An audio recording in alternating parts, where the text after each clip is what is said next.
모르면 놓치는 통신지원금 최대 80만원까지 인터넷 끝판왕에서 받을 수가 있는데요. 지금 내가 받을 수 있는 통신지원금 확인만 해도 스타벅스 커피 쿠폰을 드리니까요. 고정 댓글에서 확인해보세요.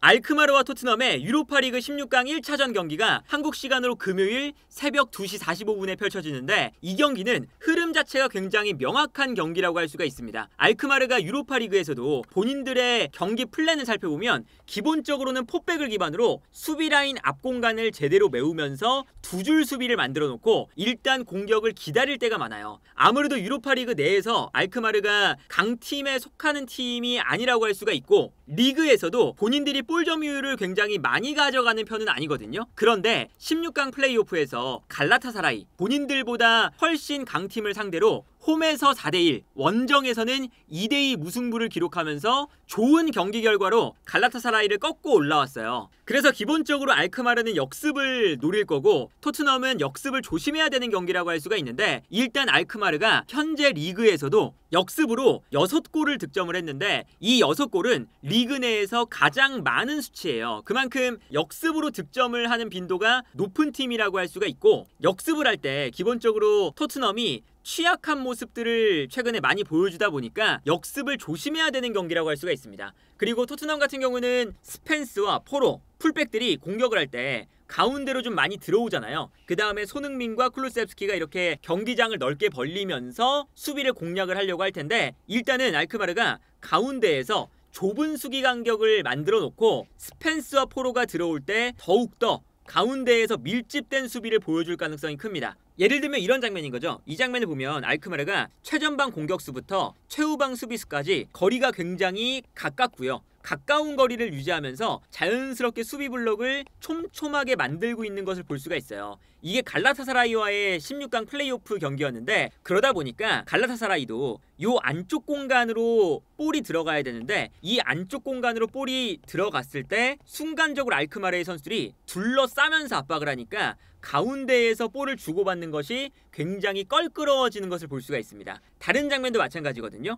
이 장면에서도 알크마르가 수비 블럭을 촘촘하게 유지하고 있고 이때 갈라타사라이가 안쪽 공간으로 패스를 보내주는데 안쪽 공간으로 볼이 들어갔을 때 순간적으로 촘촘하게 서 있으니까 상대를 둘러싸면서 압박을 확실하게 할 수 있는 이러한 장면을 연출하고 있는 걸 볼 수가 있죠. 그런데 여기서 토트넘이 풀백들이 가운데로 좀 많이 들어가는 형태다 보니까 오히려 이 알크마르가 수비 블럭을 만들기가 더 적합한 상대라고 할 수도 있어요. 알아서 풀백들이 가운데로 들어와 주니까 보다 더 좁은 수비 간격을 만들 수가 있는 거죠. 그리고 여기서 문제는 현재 솔랑키라던가 히살리송이 이 경기에도 복귀를 하지 못하기 때문에 마티스텔이 전방에 나올 가능성이 높은데 마티스텔의 문제는 결국에는 피지컬적으로 안쪽에서 버티는 플레이가 잘 나오지 않는다는 거거든요. 그런데 마티스텔이 현재 솔랑키나던가 히살리송이 없어서 원톱으로 나오고 있는 상황이다 보니까 저렇게 밀집된 수비에 갇혀버리면 본인이 잘 하지 못하는 플레이, 수비수들과 몸싸움을 해야 되는 빈도가 늘어난다는 게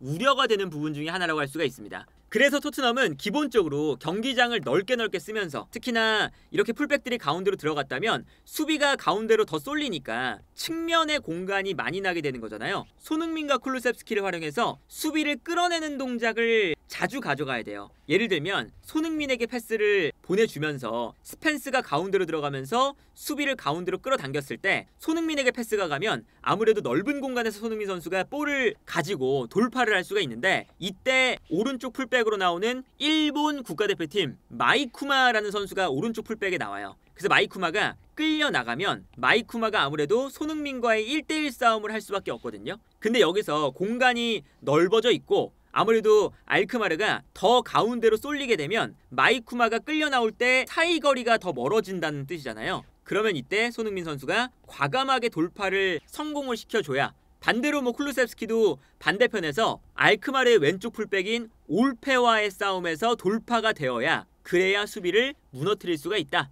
그리고 이 경기를 위해서 사실 토트넘이 지난주에 있었던 맨시티와의 경기에서 로테이션을 돌렸었고 그 로테이션을 돌릴 때 쿨루셉스키와 손흥민 선수가 쉬었잖아요. 그러다 보니까 이번 경기에서는 충분히 이 두 선수가 체력적으로 비축이 된 상태에서 측면을 흔들어주는 것이 이 밀집 수비를 풀어내는데 가장 중요하지 않을까 싶고요. 그리고 토트넘이 크로스를 올릴 때도 약간 이 마이쿠마를 노릴 필요가 있는데 마이쿠마가 수비가 그렇게 좋은 선수는 또 아니거든요. 이 선수는 연계 플레이나 볼을 전개할 때 빌드업 과정에서 도움이 많이 되는 선수고 수비적으로는 약간 불안한 부분이 좀 있는 선수예요. 어떤 점에서 그러냐면 특히나 크로스가 올라올 때 순간적으로 이 크로스의 위치를 잘못 잡아서 볼을 흘린다거나 공격수의 움직임을 놓쳐서 실점하는 이런 장면들이 은근히 많이 나와요. 그러다 보니까 오른쪽에서 포로가 가운데로 들어오다가 쿨루셉스키가 안쪽으로 들어올 때 측면으로 빠져나가는 그 순간 보통 포로가 안쪽으로 크로스를 올려주잖아요. 이때 손흥민 선수가 반대편에서 뛰어들어오면서 마이쿠마와의 이 대결에서 순간적으로 침투해 들어가는 손흥민을 향해 조금은 더 길게 크로스를 올려주는 이러한 방식이 알크마르의 수비를 무너뜨리는데 효과적일 수가 있다.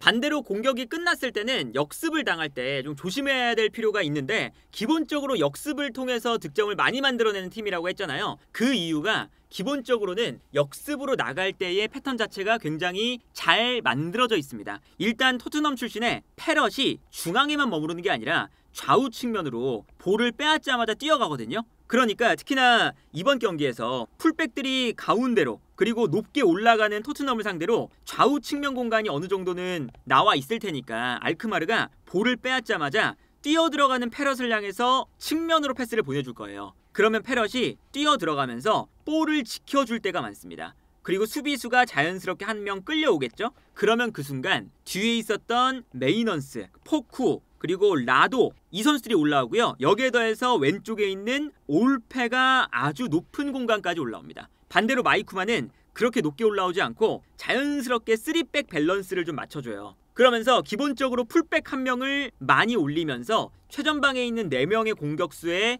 풀백 한 명까지 5명의 선수가 이렇게 달려나가는 형태거든요. 특히나 패럿이 측면으로 나와서 수비를 끌어내니까 끌어낸 공간으로 다시금 패스가 들어갔을 때 이때 좋은 찬스가 생기고 여기에 더해서 가운데 있는 메이넌스가 뛰어들어가는 선수들에게 볼을 공급해주는 플레이메이커의 역할을 하는 거죠. 예를 들면 이런 장면입니다. 이 장면을 보면 볼을 수비 라인에서 알크마르가 끊어낸 이후에 전방으로 뻥 멀리 차주는데 이때 최전방에 있었던 패럿이 측면으로 빠지면서 측면으로 수비를 한 명 끌고 나가고 있어요. 그러다 보니까 이 안쪽에 공간이 생기고 이 안쪽으로 측면에 있던 선수가 오히려 가운데로 들어오고 있는 걸 볼 수가 있죠. 이렇게 패럿이 기본적으로 전형적인 원톱이 아니라 활동 반경을 넓게 가져갈 수 있는 선수이기 때문에 수비를 끌어내는 역할을 잘하거든요. 이 장면도 보시면 여기서 알크마르가 볼을 끊었습니다.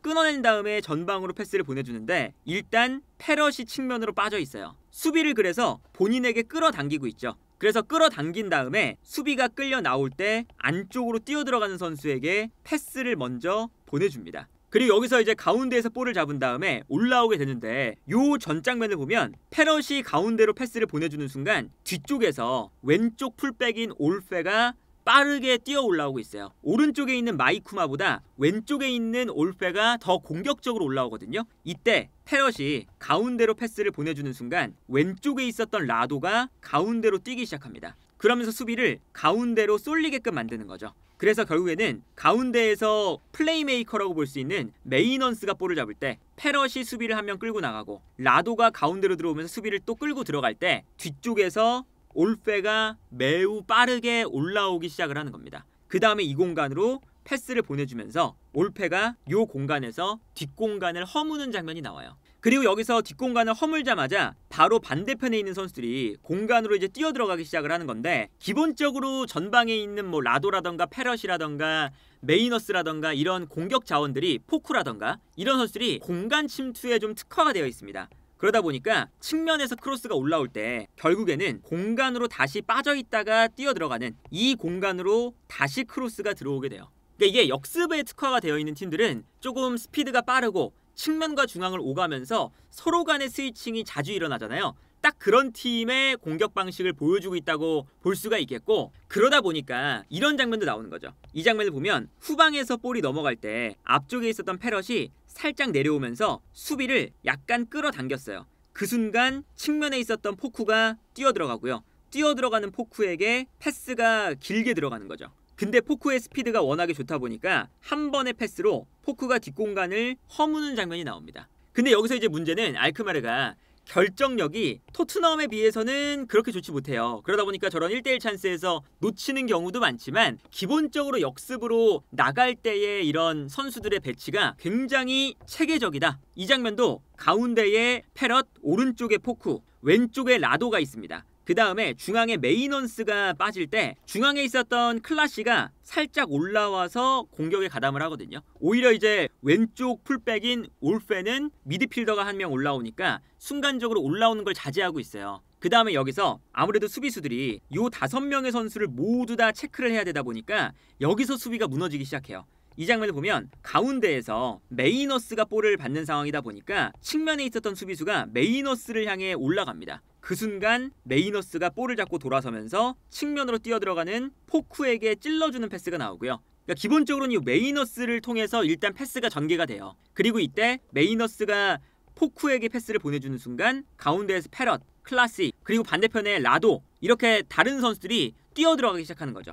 그리고 이제 측면에서 크로스가 올라올 때도 패럿이 앞으로 뛰면서 수비를 본인에게 끌어당겨 놓습니다. 그러다 보니까 패럿이 수비를 끌어당겼을 때 클라시가 앞에서 볼을 받을 수 있는 공간이 있고요. 여기서 패스가 들어가면서 요 가운데에서 클라시가 볼을 받아서 득점을 만드는 장면을 볼 수가 있어요. 이런 모습들이 기본적으로 유로파리그 플레이오프 갈라타사라이 전에서도 4골을 집어넣고 원정에 가서도 2골을 넣었거든요. 2경기 동안 6골을 만들어낸 역습 패턴 자체가 굉장히 날카로운 팀이다. 물론 갈라타사라이가 1차전에서 퇴장을 감안하더라도 알크마르가 굉장히 좋은 경기력으로 올라왔어요. 그러다 보니까 전력 차이가 조금 난다 하더라도 토트넘 입장에서는 절대 방심할 수 없는 상대라고 할 수가 있겠고, 특히나 아직 토트넘의 수비 라인이 완전체가 되지 못하고 있잖아요. 아무래도 단소와 그레이 두 선수가 이번 경기와 주말 경기에는 계속 나와야 되는 상황이거든요. 로메로와 반더벤은 다음 주부터 나올 수 있다 라는 얘기가 있기 때문에 16강 2차전에는 반더벤과 로메로가 모두 나올 수 있지만 1차전에는 그레이와 단소가 뒷공간을 모두 커버해야 되는데, 과연 이 알크마르의 날카로운 역습, 특히나 알크마르 원정에 가서 토트넘이 주도하는 경기를 하다가